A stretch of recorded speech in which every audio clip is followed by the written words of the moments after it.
ঠাকুর শ্রীরামকৃষ্ণ অনেকবার ত্রিতাপে তাপিত সংসারী জীবের ভাব আরোপ করে মার কাছে যেন অভিমান করে গিয়েছেন, মা গো আনন্দময়ী, আমায় নিরানন্দ করো না। 6ই নভেম্বর 1885 সালে একদিন কালী পূজার রাত্রে ঠাকুর শ্রীরামকৃষ্ণের মধ্যে জগজ্জননীর আবির্ভাব হয়েছে। ভক্তেরা সকলে জয় মা ধ্বনি দিয়ে উঠলেন। ঠাকুর সমাধিস্থ, মুখ জ্যোতির্ময়, 2 হাতে বরাভয়। তখন ভক্তেরা গেয়ে উঠলেন,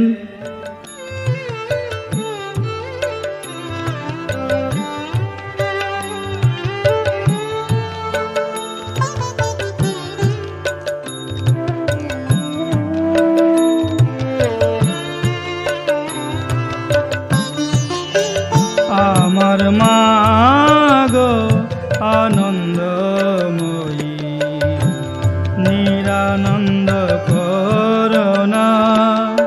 মা গো আনন্দময়ী, নিরানন্দ করুণা। দুটি চরণ বিনে আমার মন, দুটি চরণ বিনে আমার মন অন্য কিছু আর জানে না। মা গো আনন্দময়ী, নিরানন্দ করুণা।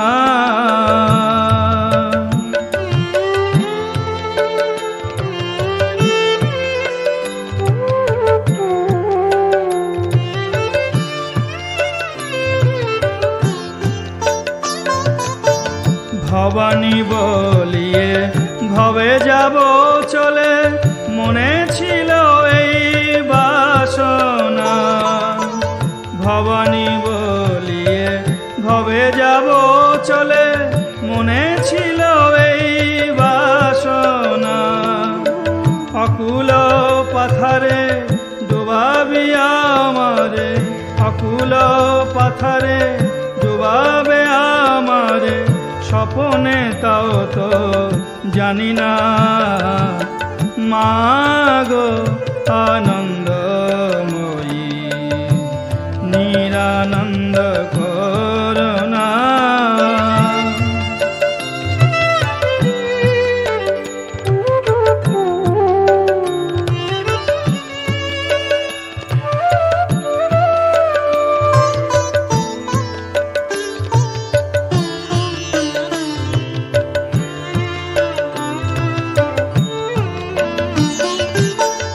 অহর্নিশি শ্রী দুর্গা নামে ভাসি, দুঃখ রাশি তবু গেল না। অহর্নিশি শ্রী দুর্গা নামে ভাসি, দুঃখ রাশি তবু গেল না।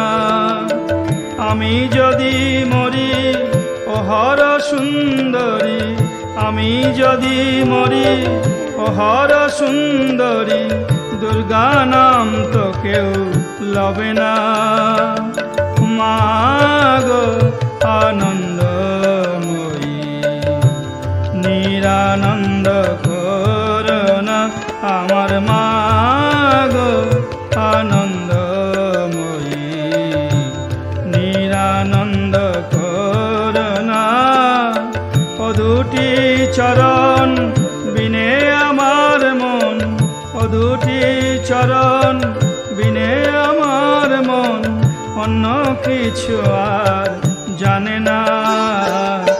মা গো আনন্দময়ী, নিরানন্দ করুণা। আমার মা গো আনন্দময়ী, নিরানন্দ করুণা।